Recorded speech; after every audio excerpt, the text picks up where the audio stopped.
and also you don't need to touch anything. In order to say something, you've got voice navigation here, or you can say, hey, SIRI, and it will wake the phone up, and then you can tell it. But what you can also do, you've got voice activation here. You click that button up like so. Navigate to McDonald's.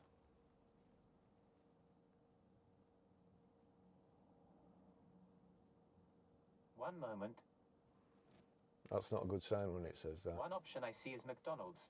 Is that the one you want? Yes. Getting directions to McDonald's.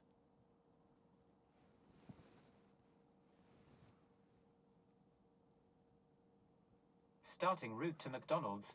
That's it. A button with go comes Head up. northwest on Blackburn Road. You can either select the go and just click yes, or leave it and it will automatically go. We'll just cancel navigation. Route guidance not active. Send text to Barrie Crampton.